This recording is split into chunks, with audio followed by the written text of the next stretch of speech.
Hey guys, welcome to our presentation on Wild Rose Brewery. My name is Bria White. I'm Sophia Galindo. I'm Hazel Mock. I'm Finn. I'm Adil. And today we're here to present our Wild Rose Brewery project. First, we're going to tell you guys about the Wild Rose Brewery, which is our introduction, and then we're going to go over chapters 1 to 10. And then we're going to tell you guys our recommendations for consumers and for the brewery. We will then move into our conclusion, which will wrap up the presentation.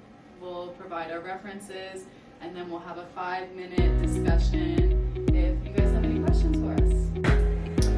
Wild Rose is a Canadian brewery created by Mike Timchuk and Alan Yule in Alberta, located in southwest Calgary. The brewery has had success, and in 2019 they were acquired by Sleeman Breweries and continue to be the craft beer of Alberta. Wild Rose is all about authentic roots, craft quality, good people, community spaces while giving back. This presentation will share information on how microeconomics can be related to this Alberta business. So Wild Rose's factors of production include land, and their brew house is a dried malt extract brew house. That's what DME stands for, and it's located in the Foothills Industrial Park of Calgary. It has kegs, bottling machines, fermenters, everything you can kind of think of to make their beer. Their natural resources include yeast, hops, and dried fruit. Their enterprise is founded by Mike and Alan, and in 2019 it was bought by the Sleeman Breweries. The tap itself is built on the Federal Crown Corporation and Canada Lands Company. Their jobs consist of cellar workers, brewers, packagers, event planners, bartenders, servers, that sort of thing. And they have about 40 employees in all of Calgary, and each employee gets paid $16.50 to $30 an hour around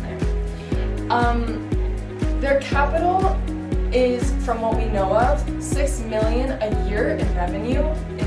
In 2024, that's what they made.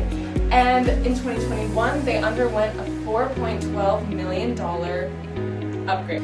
So, the core concepts of Wild Rose Brewery. They run within a competitive market, which means it's driven by supply and demand. They use an allocative efficiency, which means all the resources that are used to produce are only producing what the consumers are demanding. This means that the surplus of consumers are maintained, and there are zero losses within the company. Wild Rose ensures maximum production on their PPF curve through advanced canning technology and their high tank capacity.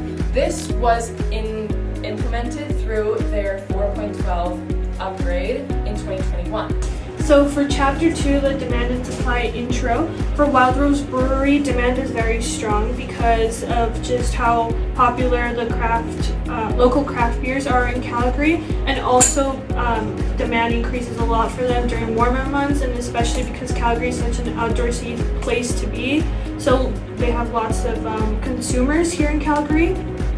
Barley, a key ingredient used in craft beer, has actually gone up in price because of the popularity, obviously, an increase of local craft beers. So this increase makes Wild Rose production costs rise and also reduces how much they can supply. The shortage of Wild Rose beers can occur from them making seasonal or limited time beers. When they do this, they sell out fast and they increase demand for these products, which causes shortages and exceeds supply. So as my friend just finished off from my second chapter, I'm going to deep dive into the supply and demand for the third chapter. As she said, the demand for the Wild Rose Brewery has grown since then. So since 2021, they hit a wall. So after that, they had to expand for up to $4.12 million. They had to invest in their canning methods and stuff. As you know, technology and methods are one of the key factors in supply and demand to increase the profit margin for the company. So basically, the supply curve shift outward because that shows the expansion of the company that affecting the supply curve. So before this, they are effectively in a shortage because the supply was not meeting the demand, as the company was struggling because they had expanded and looking forward to the future. So craft beer is generally inelastic because it is alcohol and it's a priority for people. People get addicted to it, therefore it's inelastic. Loyal customers mean price changes have little effect on sales. This is due to factors like few close substitutes, a small share of income spent on craft beer, and strong local brand loyalty. When demand is inelastic, raising prices can increase total revenue. Some other elasticities to consider is income and cross-elasticity. Cross-elasticity has a competitor like Big Rock Brewery, which can influence Wild Rose's demand. And a key takeaway would be Wild Rose should prioritize pricing strategy and brand differentiation rather than competing solely on price. So for Chapter 6, in the short run, Wild Rose Brewery's capacity is limited. So they're limited by fixed inputs like their brewing equipment and their actual location. Expansion of these brewing equipments and warehouse expansions can't happen immediately, so that restricts the amount of beer production in the short run for them. But they can adjust variable inputs like labor and ingredients, which help them boost production and adjust in the short run. In conclusion, they face both fixed and variable costs. Fixed costs being the brewing equipment and building space, the variable costs being the raw materials and the labor. We will now look at Chapter 7, the long run. As mentioned, we talked about variable costs, such as the raw materials, hops, malt, yeast, their packaging, cans and labels, utilities such as electricity and water, and marketing campaigns and events.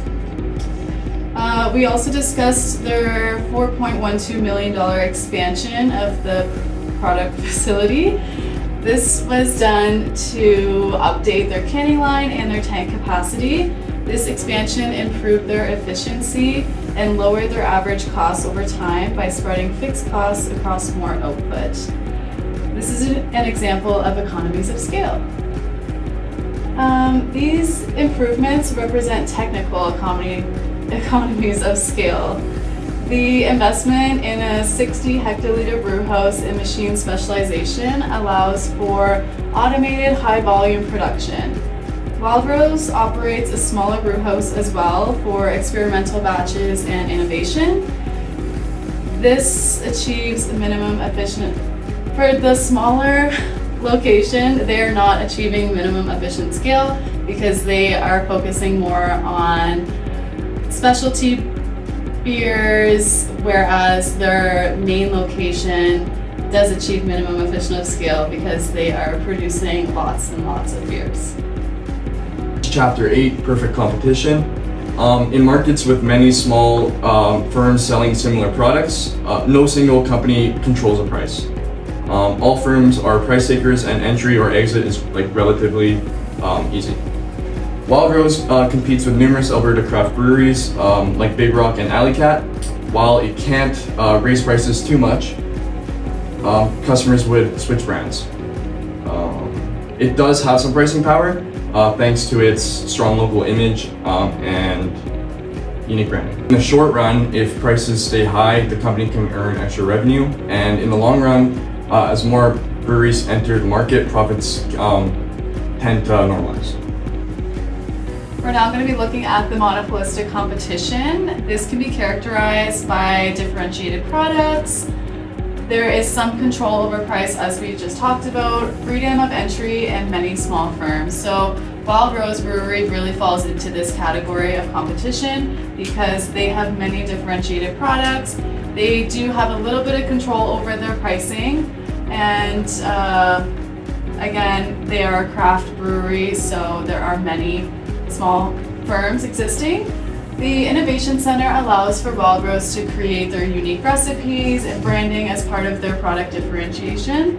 And having an established local reputation and trademarks creates a marketing barrier for new entrants. Community engagement and tap house experience really enhances customer loyalty, allowing for that control over price. They want to be loyal to their customers, so they're not going to charge too much. But if other breweries are charging a certain price, they have a little bit of control over what they can charge. So oligopoly is a market that many firms dominate, which means that each firm has a large influence and a large share of this said market. It means that they have a lot to do with the price change and the decisions that are made, and the game theory. Game theory is how all these markets exist together. It's how all these markets interact. So Wild Rose is not an oligopoly because there are hundreds of breweries in Alberta. These breweries consist of Village or Last Best or kind of whatever beer you're drinking in your local bar. Because there's so many breweries in the area, the game theory is quite competitive. An example of this is following Wild Rose's 2021 expansion, Bottle Screw Bill's pub, which I'm sure you guys have seen on 10th Ave when you were clubbing or going to the bar, had an expansion as well a couple months later. They opened a new brewery that was formerly known as Buzzards. Oligopoly discussed how few firms dominate an industry. Now we will look at monopoly, which exists when only one firm is the sole producer of a product, with no close substitutes or barriers, and barriers to entry are high.